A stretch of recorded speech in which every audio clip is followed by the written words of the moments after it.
There's just something about black women, from their hair to their breasts to their hips to their small waist and thick thighs, the way a woman moves and the way she just exudes elegance and grace. Kinda makes you want to go get one right now, don't it?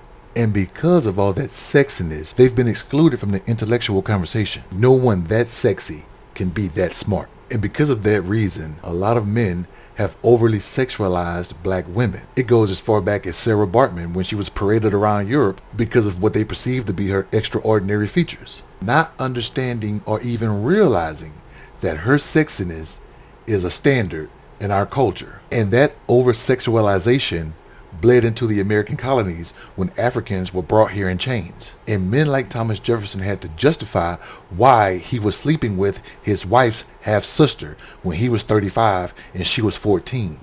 It would surprise a lot of people to know that the only published book that Thomas Jefferson ever wrote was the Notes on the State of Virginia.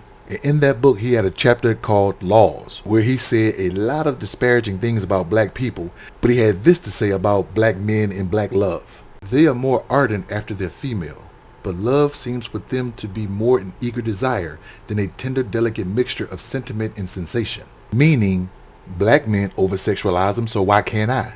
And if you go back and look at that statement next to all the green highlight, it also says their griefs are transient. That basically means that when we sell them or when we rape their women, their feelings are fleeting.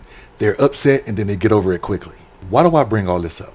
Many white men in America believe that Vice President Kamala Harris slept her way into the position. You've seen the signs. And they don't just put it on signs. They actually say it. Hey Dad, what do you think about Joe and the hoe? Think it's gotta go. Joe and that hoe. I'm assuming he thought that was funny. And knowing and understanding the over-sexualization of black women, Donald Trump did the same thing to Fannie Willis. She had him dead to rights, and he knew that a black woman was going to send him to jail on felony charges. So what did he do? He researched her history and said there's got to be something sexual in her background that we can tap into. And it just so happens they thought they found it. And they put her on trial to explain why she had an in-office relationship with a co-worker. Because there just had to be some conspiracy as to why this black woman was putting me on trial. She can't be that smart to find that I had done something guilty. It's got to be something sexually involved with the way she did what she did. She can't be that smart. She beat that case. But Donald Trump is not done because he keep appealing to get her off his case. And look at the latest news. Appeals court halts Trump's criminal proceedings in Georgia amid scrutiny of Fannie Willis. The 3 judges on the appeals court has decided to listen to Donald Trump's argument October 4th. So if this is all okay and Fannie Willis can still serve to prosecute Donald Trump, his trial won't take place until way after the November 4th election.